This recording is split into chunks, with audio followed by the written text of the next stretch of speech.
What's up YouTube, it's Zandar the Legend here today with the Hardened Scales deck that was piloted by Mark Jacobson for the GP Houston 2016 that got 3rd place. This is also the same deck that got 7th place as well. There's a few small minor changes to it, but if you've watched my channel very much at all, you know I'm a huge fan of what I used to call Hard Counter, which was a version of this deck back whenever Theros was still in Standard. But I want to go over this deck today because obviously counters have a strong place in my heart, so let's get started. This version of the deck runs 4 Endless Ones. Endless One can be played on any curve. Great addition to this deck. This wasn't around back whenever I used to play it. He's a 1 for 1/1. He's a 6 for 6/6. He's pretty much everything you need him to be, but most importantly, he can also be a 0 just to add some counters to some of our cards, which is very critical, which I'll go over later. Next addition to this deck is 4 Hangarback Walkers. XX for 0/0. Hangarback Walker, we all know, it's been very strong in Standard for a while now. Sees play in some Modern Affinity as well. The Hangarback Walker gets a +1/+1 counter on it for each 2 mana you spend. It can also tap and add a counter, which really works with our whole Hardened Scales theme. We have 4 Servant of the Scales. For just 1 green, we get a 0/0 human soldier. When he enters the battlefield, you put a +1/+1 counter on it. The critical thing about Servant of the Scale and why he's so good, and sometimes not so good, is when he dies, you can move the counters from target creature you control, where X is the number of +1/+1 counters on Servant of the Scale. So basically, you just get move. He's kind of modular per se. You get to move counters over to something else when he dies. He's just a big instant target. He's almost like Jace as far as once they realize what you're playing, that's the first thing to die every time. You're never going to really get to move those counters from my experience. This is one of the cards we actually kind of cut back on whenever I was running this deck back in Theros. It's really good in theory. Unfortunately, it's just not good enough late game, which is what we get stuck with sometimes with this deck. 4 Avatar of the Resolute, one of the strongest contenders in the whole deck. Double green for a 3/2 with Reach and Trample. Very critically for this card, he enters the battlefield with a +1/+1 counter on it for each creature you control with a +1/+1 counter. All of our creatures are typically going to have a counter on it, other than the Abzan Falconer. So there's a good chance he'll be coming in as a 5/4, a 6/5, or something to that degree because of Servant of the Scale, Hangarback Walker, and Endless One. This deck runs 4 Abzan Falconers. I didn't really think this card was that powerful back then, but man, has it really shown its power now. It's a 3 mana, 2/3. Each creature you control with a +1/+1 counter on it has flying. Just lets us go over the top of everybody. This is pretty much what's going to let you win games a lot of the time. It's either going to be flying or it's going to be the trample damage between the Hydra or the Avatar of the Resolute. It also has Outlast for just 1 white. You can tap this and put a +1/+1 counter on this creature. So no other creatures, but it will give him flying as well since he doesn't actually come out with flying. One of my most favorite cards from all of Origins, and I speculated on a whole lot, was the Managorger Hydra. 4 of in this deck, 2 uncolored and a green for a 1/1 with Trample. Whenever any player casts a spell, put a +1/+1 counter on the Managorger Hydra. This thing gets big really quick between casting all the creature spells, casting some of our sorceries and instants. Definitely a great card. They have to get rid of it. If it stays on the board for 3 or 4 turns, very, very, very, very rare. This cannot win you a game. This is what they're going to be using a lot of removal on. Going into our spells and instants and enchantments, running 4 of Hardened Scales. This is why the deck's named this, and this is the key point to the deck. We typically want to get one of these on the battlefield as early as we can. It's 1 green enchantment. If 1 or more +1/+1 counters be placed on a creature you control, that many +1/+1 counters are placed on it instead. So it does not double, which is what a lot of people think. But if we're going to put 2 counters, we get 3. If we're going to do 3, we get 4. Has synergy with everything we're doing. Lets a Hangarback Walker get bigger. Lets the Endless One come out bigger. Everything comes out bigger. Servant of the Scale comes out bigger. Avatar of the Resolute gets an additional counter on it. Critical with the Hangarback Walker. Gets us 2 counters on it for tapping it. And then possibly even 3 if we've got 2 Hardened Scales out. Same thing with the Managorger Hydra. Anytime a spell's being cast now, we're getting 2 counters instead of 1, which is typically where we want to be. If you see an opening hand that has 1 of these in it, that's what we're looking for. If it has 2, it depends what the rest of your hand looks like, but you definitely do not really want more than 2 of these on the table. There's a lot of times, just because you have Hardened Scales in this hand does not mean you're going to win the game. Hardened Scales does not win us the game, it's the creatures, so let's be very clear about that. Do not keep hands that look good just because of Hardened Scales if they're not good all the way around. For Dromoka's Command, very, very solid card in this deck. If you're not familiar with Dromoka's command, it's a green, a white, an instant ability of choose 2. Prevent all damage, target instant or sorcery spell be dealt this turn. Target player sacrifices an enchantment. Put a +1/+1 counter on target creature, which is typically what we're going to be doing. Target creature you control fights target creature you don't control. One of the biggest mistakes I'll see with Dromoka's command in this deck is people try to play it too offensively.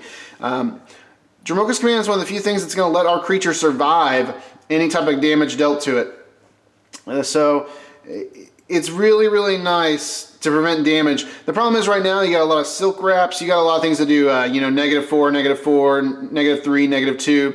You got a lot of different things out there. It's going to kill a Hydra without doing damage to it. So this ain't going to stop that. So if you know you're running a deck against that, make sure you're doing the +1/+1 and making it fight something. But if you're running people that's got a lot of you know, other ways to do damage to your creatures like Roast or Fiery Impulse or that kind of thing, great card for survivability as well. Valorous Stance, really good card in this deck. Surprised it only ran 1. Target creature gains indestructible until end of turn, or destroy target creature with toughness 4 or greater. Now, a lot of time you're going to be doing this for removal against Siege Rhinos or other big threats on the other side of the board. However, I've always found this card to be great for us in 2 different advantages here. The first advantage is giving our creature indestructible until end of turn. It keeps a Hydra alive from a murderous cut. Anything that's going to destroy your creature, it's going to keep it alive. So very, very handy for that. Key thing, it does not work against the -4/-4 from Grasp of Darkness. So don't think it's going to do that. But it is going to allow us to destroy other creatures on the side of the board. Or more importantly, if we have a lot of, if we're stalled mid to late game and we have a pretty big Hangarback Walker, they're gonna chump block it every time and not let it get through. This is one of my favorite cards for that situation, as we can destroy target creature, our own creature, get all the Thopters out of it, and swing through for lethal. This deck runs 4 Nissa, Voice of Zendikar as the last card. We haven't seen her play in anything yet, so if you need them now, now's the time to buy them while they're down. I think they're right around $10 at the time of this video. I don't expect them to go too high, but they could go back up to 14 or 15 depending how many people run this deck and how much longer this deck can be a thing. Double green and a white for a 3 loyalty planeswalker. For +1, you get a 0/1 green plant creature token on the battlefield, so we get another chump blocker or something else to put counters on. For -2, we can put a +1/+1 counter on each creature you control. Realistically, there's always going to be 2 counters, possibly 3, and that's what really pushes this card over the edge in this deck. Once again, if you see multiple of these in your opening hand, not really a good opening hand.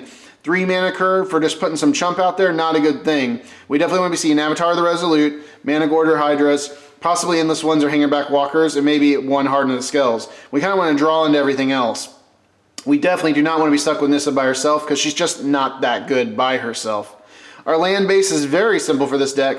2 Canopy Vistas is the only battle or dual lands, whatever you want to call them, from Battle for Zendikar. We are running a total of 10 fetch lands, 2 Flooded Strands, 4 Windswept Heaths, and 4 Wooded Foothills.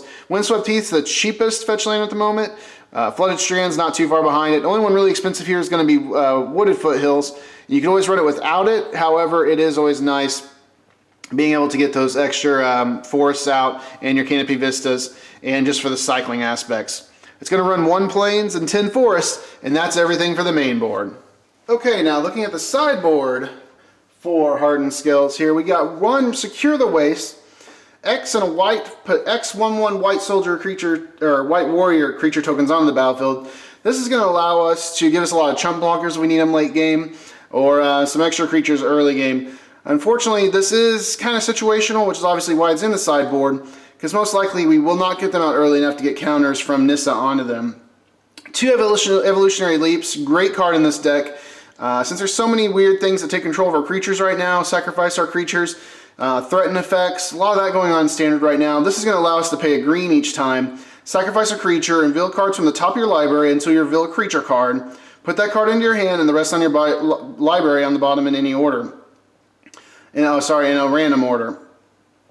This is really nice because it just allows them from getting anything of ours and gets us into another creature to do something with.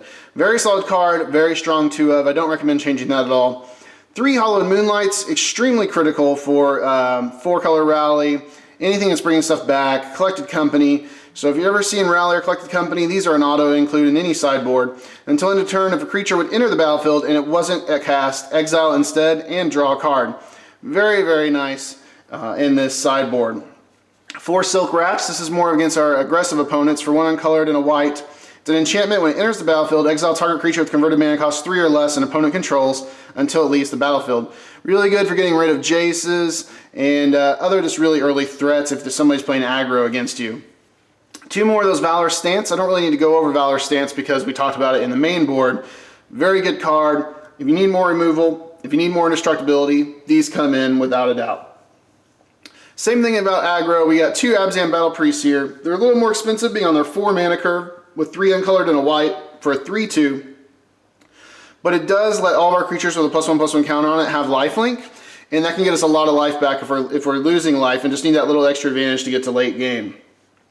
So we're playing an aggressive deck like a Tarka Red or Blue-Red Prowess or something like that. This is a great card because we make it a turn 4 and strike. We're going to be getting 10 or 12 life back most likely that turn, unless they're removing our threats real early before we get counters on them, which typically doesn't happen in this deck. Just a single lonely Gideon ally of Zendikar. Everybody kind of knows Gideon. He's a 4 of in a lot of decks, or a 3 of. 2 uncolored, double white for 4 loyalty Planeswalker. We can get a 2/2 Knight ally creature token for a 0 ability. His -4 is all creatures you control get a +1/+1 counter. Or sorry, a +1/+1. They do not get counters, so this doesn't work like you might think it would. If you have Hardened Scales on the field, they do not get extra. They do not get +2/+2 or +3/+3. They're only going to get that +1/+1 from the emblem. And his +1 ability also turns him into a 5/5 ally, human soldier with indestructibility. So really, really solid card all the way around.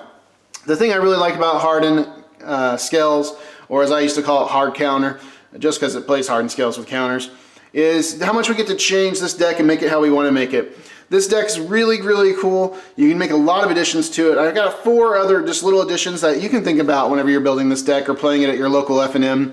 Dragonlord Dromoka, really good thing if we're having people counter our abilities. Flying lifelink, plus opponents can't cast spells during our turn. Dragonlord Dromoka is really strong, a really fun addition to this deck. Dromoka the Eternal won me tons of games back whenever I was playing this about 6 months ago. 3 uncolored and a green and a white, we get a 5/5 flying dragon. Whenever a dragon you control attacks, you get to bolster 2. Kind of the same whole theory for this whole deck is you want our flying damage to go through. What he's going to do, even if we only resolve him himself later in the game, he's going to be a 5/5 that will bolster himself. So it'll make himself a 7/7. Most likely we'll have 1 or 2 Hardened Scales out. So realistically, most of the time, he's going to be an 8/8 before combat damage is dealt in the air. Really hard to deal with for 5 mana. Great card in addition to this deck. Gleam of Authority, we did see this in the sideboard of the 7th place deck. 1 uncolored and a white for an enchant creature. Enchant creatures +1/+1 for each +1/+1 counter on each other creature you control. So basically this can make something extremely huge. You could really give it almost like +16/+16 or something crazy really quick if you have Managorger Hydras out. And on top of that, the creature has Vigilance, and for 1 white, we can tap it and bolster 1. Extremely solid card. I never recommend more than 2 of these. When it works, I mean, it just flat out works, and it's crazy. But when it doesn't, it's pretty much, it makes you need to put this on something small, because it makes people remove it immediately, because otherwise they're going to lose the game. Become Immense has proved itself time and time again. With the amount of fetch lands we're running, with the amount of creatures that we're running, it's going to be really easy to do this. We're going to probably have an extra Thopter or something else flying, come with a +1/+1 counter on it. So Become Immense to get that last little point of damage through. Really, really shocked we didn't see anybody having at least 1 or 2 of in this deck, as Become Immense used to win me tons of games. And that was back before some of the cards you see now. So really cool to make your own additions to it. Let me know what you think down below. Do you think this deck's really as good as it's supposed to be? Do you think it caught people off guard? From my experience, it's a good deck. I don't think it's a tier 1 deck. I think it really caught people off guard this weekend, and I don't expect it to be continuing to slaughter people going into Shadows over Innistrad. But it's a really fun deck. If you enjoy green-white, this is probably the deck for you. Make sure you like, comment, and subscribe if you enjoy these deck techs, and I'll make sure to get them out on a more regular basis. I try to respond back to every comment, and hitting a like means more than you'll ever know.